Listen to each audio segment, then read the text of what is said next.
Hello dear friends, welcome है आप सभी का तनु क्लासेस में। तो आज हम आप लोगों के लिए बायोलॉजी के ऑब्जेक्टिव क्वेश्चन यानी एमसीक्यू क्वेश्चन का टोटल 10 सेट लेकर के आए हैं। कितना सेट? टोटल 10 सेट लेकर के आए हैं। अगर आप सभी सेट से के ऑब्जेक्टिव क्वेश्चन यानी एमसीक्यू को सॉल्व कर लेते हैं तो आपका सेंटेब एग्जाम और बोर्ड एग्जाम में जो ऑब्जेक्टिव क्वेश्चन यानी एमसीक्यू पूछे जाएंगे वो लगभग सभी सॉल्व हो जाएंगे। इसलिए आप किसी भी सेट से के ऑब्जेक्टिव क्वेश्चन को डील करने के लिए नहीं छोड़िएगा, ठीक है। तो ये फर्स्ट सेट है, तो चलिए देखते हैं फर्स्ट सेट का सबसे फर्स्ट क्वेश्चन क्या करा। मैं से किसमें निषेचन के लिए जल माध्यम आवश्यक है, यानी जल माध्यम को होना बहुत जरूरी है। जल माध्यम के बिना निषेचन हो ही नहीं सकता है। ऑप्शन आपका पुष्पीय पौधा या फिर ब्रायोफाइट से या फिर जिम्नोस्पर्मा या फिर इनमें से सभी। तो इसका राइट आंसर हो जाएगा ब्रायोफाइट से। यानी ब्रायोफाइट में जल माध्यम के बिना निषेचन नहीं हो सकता, क्योंकि जब ब्रायोफाइट में शुक्राणु पैदा होता है, यानी ब्रायोफाइट से जब शुक्राणु पैदा करता है तो निषेचन के लिए वह अंडाणु तक जाता है और वहां जाने के लिए पानी का होना बहुत जरूरी है। पानी का होना अति आवश्यक है, उसके बिना ये एक तरह से निषेचन हो ही नहीं सकता, ठीक है। इस तरह से पहला नंबर क्वेश्चन का राइट आंसर हो गया ऑप्शन बी। दूसरा नंबर क्वेश्चन कह रहा है कि हीमोफीलिया के संबंध में निम्न में से कौन सा भिन्न है, यानी अलग है, ठीक है।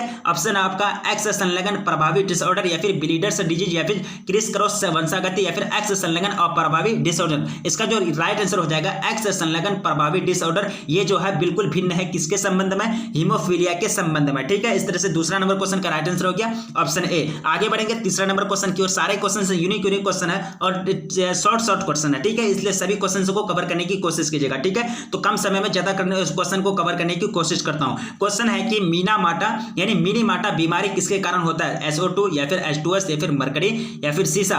ये जो रोग होता है ये मरकरी के कारण होता है, यानी Hg के कारण होता है, मरकरी के पारा के कारण होता है। ये कैसे होता है? देखिए, कंपनी में जैसे Hg का इस्तेमाल किया जाता है, पारा का इस्तेमाल किया जाता है, मरकरी जो कहते हैं उसका इस्तेमाल किया जाता है, यूज होता है, और ये कचरा बन करके समुद्र में चल जाता है।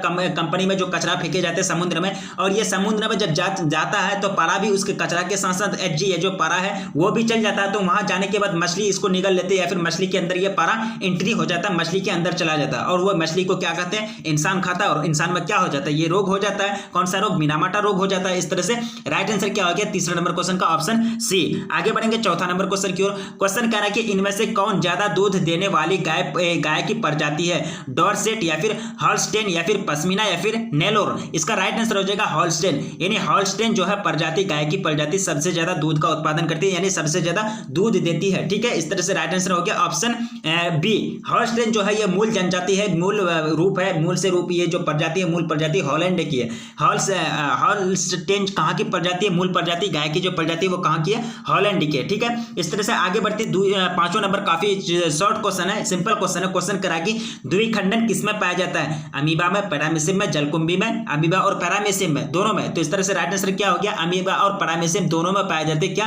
द्विखंडन, ठीक है। यानी बाइनरी फ्यूजन पाए जाते हैं दोनों में, अमीबा और पैरामीशियम में। आगे बढ़ेंगे छठा नंबर क्वेश्चन की ओर। सिंपल क्वेश्चन है, ज्यादा टफ क्वेश्चन नहीं है। क्वेश्चन कह रहा है कि XO टाइप लिंग निर्धारण में क्या होता है, ठीक है। मादा सिर्फ एक प्रकार के अंडा देती है या फिर मादा के पास सिर्फ एक एक्स क्रोमोसोम होता है या फिर नर के 2 एक्स क्रोमोसोम होता है या फिर नर होमोगैमेटिक होता है, ठीक है। आपको राइट आंसर चूज करना है छठा नंबर क्वेश्चन का। ये जो होगा मादा सिर्फ एक प्रकार के अंडा देती है, यानी मादा सिर्फ एक प्रकार के अंडा देती है। ये टाइप क्या मतलब? लिंग निर्धारण में, ठीक है। इस तरह से छठा नंबर क्वेश्चन का राइट आंसर हो जाता है ऑप्शन ए। आगे बढ़ेंगे सातवां नंबर क्वेश्चन की ओर। सिंपल क्वेश्चन है कि द्वितीय प्रदूषक है यानी सेकेंडरी पोल्यूटेंट कौन सा है? यानी द्वितीय प्रदूषक एरोसोल या फिर CO2 या फिर PAN या फिर पैन या फिर CO। राइट आंसर आपको चूज करना है सातवां नंबर क्वेश्चन का। ये जो है पैन यानी पैन जो है द्वितीय प्रदूषक यानी सेकेंडरी पोल्यूटेंट है, ठीक है। इस तरह से सातवां नंबर क्वेश्चन का राइट आंसर हो गया ऑप्शन सी। सारे क्वेश्चन से यूनिक क्वेश्चन है, ज्यादा टाइम लेने की कोशिश नहीं करता हूं, यहाँ एक्स्ट्रा बात नहीं बोला जा रहा है क्योंकि कम समय में हमको ज्यादा क्वेश्चन कवर करना है, ठीक है। सारे यूनिक क्वेश्चन है। आठवां नंबर क्वेश्चन कह रहा है कि ताइचुंग वन किस्म है? गेहूं की, धान की, गन्ना की या फिर मक्का की? ताइचुंग वन ये जो फर्स्ट है ये किसका किस्म है? कौन सा अनाज का किस्म है, ठीक है। आठवां नंबर क्वेश्चन आपको यही पूछ रहा है। देखिए, ये जो है धान की किस्म है, यानी धान का एक प्रजाति है, धान का एक किस्म होता है ताइचुंग वन, ठीक है। इस तरह से आठवां नंबर क्वेश्चन का राइट आंसर हो गया ऑप्शन बी। आगे बढ़ेंगे नौवां नंबर क्वेश्चन की ओर। क्वेश्चन कह रहा है कि गैमेटस के युग्मन को क्या कहते हैं? या फिर गैमेटस के युग्मन को कहते हैं परागन, सिनगैमी या फिर पार्थेनोजेनेसिस या फिर स्पोरोजेनेसिस। राइट आंसर चूज करना है 9 नंबर क्वेश्चन का। देखिए, इसका जो राइट आंसर हो जाएगा वो हो जाएगा सिनगैमी, यानी गैमेट्स के युग्मन को क्या कहते हैं? सिनगैमी कहते हैं। गैमेट्स के युग्मन को क्या कहते हैं? सिनगैमी कहते हैं। Fusion of gametes is called syngamy, ठीक है। इस तरह से राइट आंसर क्या हो गया ऑप्शन बी। आगे बढ़ेंगे 10वां नंबर क्वेश्चन की ओर। क्वेश्चन कह रहा है कि इनमें से कौन जीनोटाइप 4 अलग प्रकार के गैमेट्स से बनाएंगे? जीनोटाइप, देखिए जीनोटाइप का मतलब क्या होता है? जीनी संरचना यानी जीन की बनावट को क्या कहते हैं? जीनोटाइप कहते हैं। सिंपल सी बात है। इसका राइट आंसर क्या क्या हो जाएगा, इसमें ये राइट आंसर हो जाएगा, यानी कैपिटल ए स्मॉल ए, उसके बाद capital B small B, capital C capital C. ठीक है, यानी 10वां नंबर क्वेश्चन का राइट आंसर क्या हो गया, ऑप्शन सी होगा।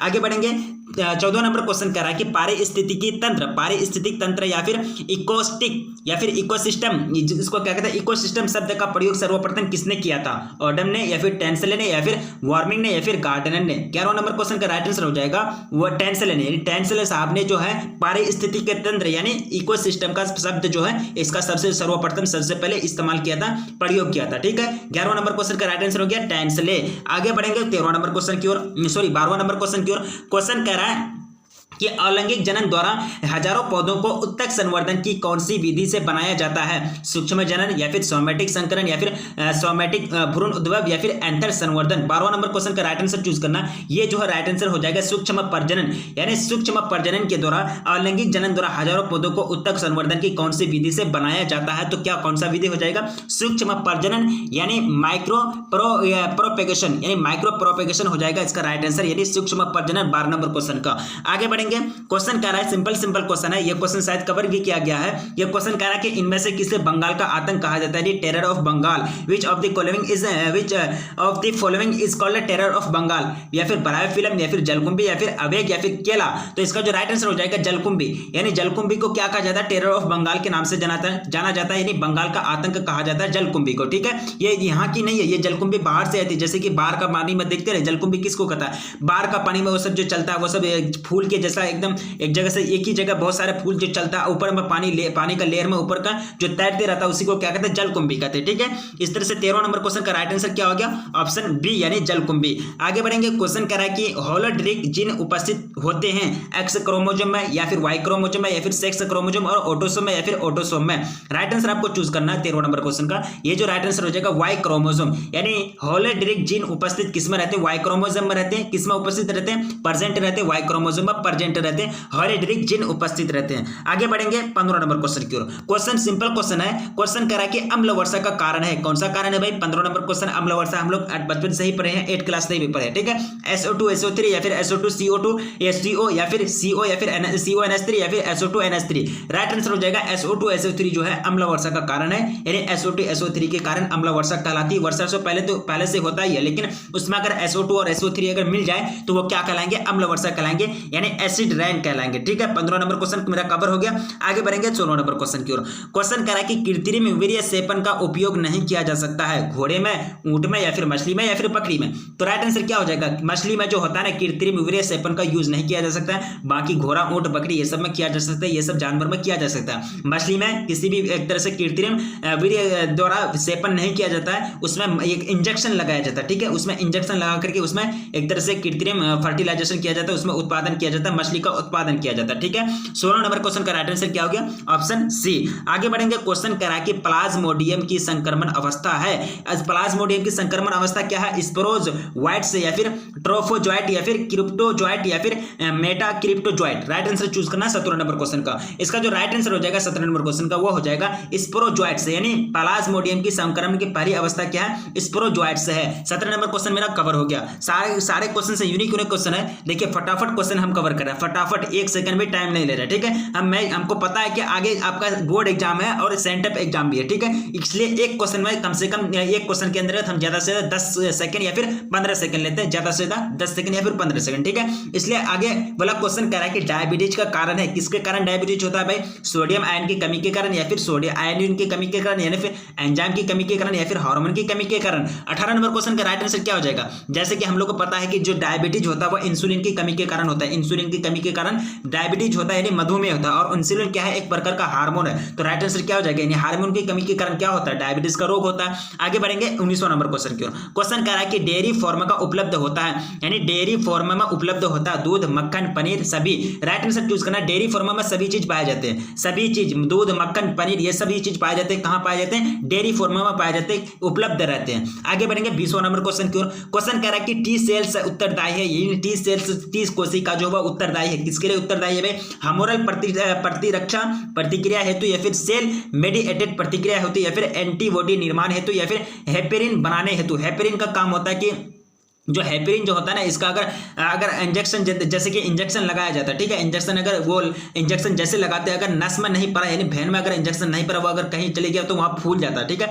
वहाँ फूल इसलिए जाता है कि ब्लड में जो हेपरिन है ना, वो ऑक्सीजन का संपर्क में आने से वो फूलने लगता है, वो क्या करता है अपना एरिया को बढ़ाने लगता है। यानी तो इस तरह से क्या कहेंगे हम, जब इंजेक्शन अगर नस में नहीं पड़ता यानी भेन में नहीं पड़ता, अगर कहीं दूसरे जगह पर जाता है वहाँ फूल जाता है, क्योंकि वहाँ जो हेपरिन है, वहाँ का जो हेपरिन है ब्लड में उपस्थित, वहाँ हेपरिन वायु के इस संपर्क में यानी ऑक्सीजन के संपर्क में आ गया, जिसके कारण वो क्या हो गया, फूलने लगता है, यानी ये रिएक्शन करके फूलने लगता है, ठीक है। तो 20वां नंबर क्वेश्चन का आपको राइट आंसर चूज करना है। इसका जो राइट आंसर हो जाएगा सेल मेडिएटेड प्रतिक्रिया हेतु, यानी टी सेल से उत्तरदायी है, किसके लिए उत्तरदायी है भाई, सेल मेडिएटेड प्रतिक्रिया के लिए उत्तरदायी है। आगे बढ़ेंगे 21वां नंबर क्वेश्चन की ओर। क्वेश्चन कह रहा है कि डायबिटीज रोगी के यूरिन में रहता है, क्या रहता है, वसा रहता है, प्रोटीन या फिर लवण या फिर शर्करा, क्या रहता है भाई डायबिटीज के यूरिन में, राइट आंसर क्या हो जाएगा, शर्करा यानी शुगर पाया जाता है, इसको शुगर भी कहते हैं ना डायबिटीज को, तो क्या पाए जाते हैं उसके यूरिन में, शुगर पाए जाते हैं, ठीक है। आगे अगला वाला क्वेश्चन कह रहा है कि डार्विन अपनी यात्रा के दौरान किस द्वीप पर गए थे, किस द्वीप पर गए थे, ऑप्शन आपका गैलोपैगो द्वीप या फिर अंडमान द्वीप या फिर वेस्ट इंडीज या फिर कहीं नहीं, या फिर आपको राइट आंसर चूज करना, तीन द्वीप का आपको नाम दिया जा रहा है, ठीक है। 22 नंबर क्वेश्चन को जो राइट आंसर हो जाएगा वो हो जाएगा गैलापैगो, यानी राइट आंसर क्या हो जाएगा, ऑप्शन ए, यानी गैलापैगो द्वीप में गए थे डार्विन साहब, अपनी यात्रा करते करते सफर करते करते कहां गए थे, गैलापैगो द्वीप में गए थे। आगे बढ़ेंगे 23वां नंबर क्वेश्चन की ओर। क्वेश्चन कह रहा है कि लगभग कितने वर्ष पूर्व पृथ्वी पर जीवन का प्रथम कोशिकीय का रूप प्रकट हुआ, 200 मिलियन या फिर 1200 मिलियन या फिर 2000 या फिर 4000 मिलियन, कितने वर्ष पूर्व, कितने साल पहले, ठीक है। 23वां नंबर क्वेश्चन का जो राइट आंसर हो जाएगा वो हो जाएगा 2000 मिलियन, कितना, लगभग 2000 मिलियन वर्ष पूर्व पृथ्वी पर जीवन का प्रथम कोशिकीय रूप प्रकट हुआ था, एक तरह से जाहिर हुआ था, ठीक है। आगे बढ़ेंगे 23वां नंबर क्वेश्चन का मेरा राइट आंसर हो गया ऑप्शन सी। अगला वाला क्वेश्चन कह रहा है कि मानव विकास कहां हुआ था, मानव का विकास कहां हुआ था, अमेरिका में, अफ्रीका में, यूरोप में या फिर एशिया में। जो मानव का विकास जो हुआ था अफ्रीका में हुआ था, कहां हुआ था, अफ्रीका में हुआ था। आगे बढ़ेंगे, क्वेश्चन कह रहा है कि जीवन पहले से, यानी जीवन पहले से विद्यमान जीवन से ही निकल कर आता है, यह सिद्धांत किसने दिया था। ये जो इन्वर्टेड कॉमा देख रहे हैं ना, इन्वर्टेड कॉमा का मतलब क्या होता है कि किसी के द्वारा कही गई बात को इन्वर्टेड कॉमा से घेर दिया जाता है, बंद कर दिया जाता है, इसमें आप हल्का सा भी चेंजिंग नहीं कर सकते हैं। अगर गलत ही लिख के गया है तो वो आपको गलत ही लिखना पड़ेगा, ठीक है। जैसे कि जीवन ऐसे होता है, अगर वो जीवन ऐसे करके लिख के जाएगा तो वो आपको ऐसे ही उतारना पड़ेगा, क्योंकि उनके लिखी हुई राइटिंग में उनके लिखे हुए बात में आप एक नुस्खा बराबर चेंज भी नहीं कर सकते, ठीक है, उसको इन्वर्टेड कॉमा से घेरा जाता है, ठीक है। तो ये जो आपका स्टेटमेंट है, ये स्टेटमेंट किसका सिद्धांत है, किसने प्रदर्शित किया था, ठीक है। 25वां नंबर क्वेश्चन आपको ये पूछ रहा है, ये जो प्रदर्शित किया था लुई पास्चर साहब ने, यानी लुई पास्चर साहब ने क्या किया था, ये सिद्धांतों को दिया था, और लुई पास्चर के एक सिद्धांत दिए थे, एक मेथड दिए थे, जिसके लुई पास्चर यानी पॉस्चरीकरण करके कोई भी लिक्विड को, कोई भी दूध वगैरह को गर्म करके पन्नी में, यानी जो भी होता है पैक किया जाता है, उसके बाद उसको पार्सल किया जाता है। और ये जो पॉस्चरीकरण का जो मेथड दिया था, कौन दिया था, लुई पास्चर साहब ने दिया था, और उसी के नाम पर यह मेथड का नाम रखा गया था, ठीक है। और वो मेथड का यूज किया जाता है किसी भी लिक्विड को, किसी भी दूध को, किसी भी जो खाने पीने के जो सामान होते हैं उसको गर्म करके पैक किया जाता है और बाहर पार्सल कर दिया जाता है मार्केट में, ठीक है। 26वां नंबर क्वेश्चन कह रहा है कि डंब वाहिनी नलिका यानी फैलोपियन ट्यूब गर्भाशय तथा योनि मिलकर बनाती है, क्या बनाती है, नर सहायक नलिका या फिर स्त्री सहायक नलिका या फिर गर्भाशय ग्रीवा या फिर अंडाशय पीठी का। राइट आंसर चूज करना 26 नंबर क्वेश्चन का। इसका जो राइट आंसर हो जाएगा स्त्री सहायक कोशिका, यानी ये जो बनाती है फैलोपियन ट्यूब और गर्भाशय, ये मिलकर के क्या बनाती है, गर्भाशय तथा योनि मिलकर क्या बनाती है, स्त्री सहायक नलिका बनाती है, ठीक है। इस तरह से आगे बढ़ेंगे 27वां नंबर क्वेश्चन की ओर। क्वेश्चन कह रहा है कि शीर्षण का अंतिम वर्धित भाग एक ढीली त्वचा से ढका रहता है, जिसे क्या कहते हैं,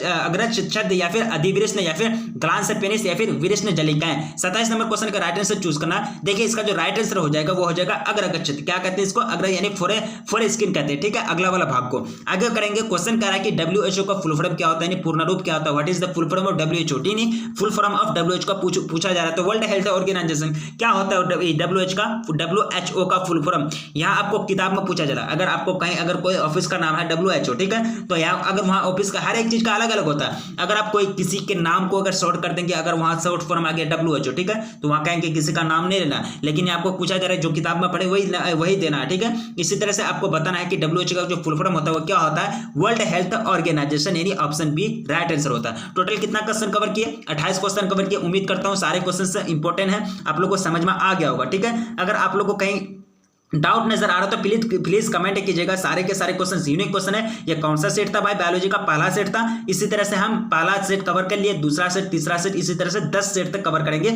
और जितने भी सेट से हम ऑब्जेक्टिव क्वेश्चन कवर करेंगे सारे यूनिक क्वेश्चन है। और आपका जो एग्जाम है, सेंटेप एग्जाम हो या फिर कोई भी बोर्ड एग्जाम हो, ये सब क्वेश्चन काफी हेल्पफुल होने वाला है। आपको ये सब क्वेश्चन काफी मदद करने वाला है और ये सब क्वेश्चन आपको पूछे जाएंगे घुमा फिरा करके, ठीक है। तो इसलिए आप लोग किसी भी सेट के ऑब्जेक्टिव क्वेश्चन को कवर करने के लिए नहीं छोड़िएगा। और वीडियो को लाइक नहीं किए तो प्लीज वीडियो को लाइक कर दीजिए और चैनल पर पहली बार आए हैं तो प्लीज चैनल को सब्सक्राइब कर दीजिए। अगर चैनल अच्छी लगी हो तो तभी सब्सक्राइब कीजिए, नहीं तो फिर नहीं कीजिए, क्योंकि नोटिफिकेशन पहुंचेगा तो फिर आप एक तरह से डिस्टर्ब हो जाइएगा, ठीक है। तो रखिए अपना ख्याल, मिलेंगे फिर नेक्स्ट वीडियो में, तब तक के लिए जय हिंद।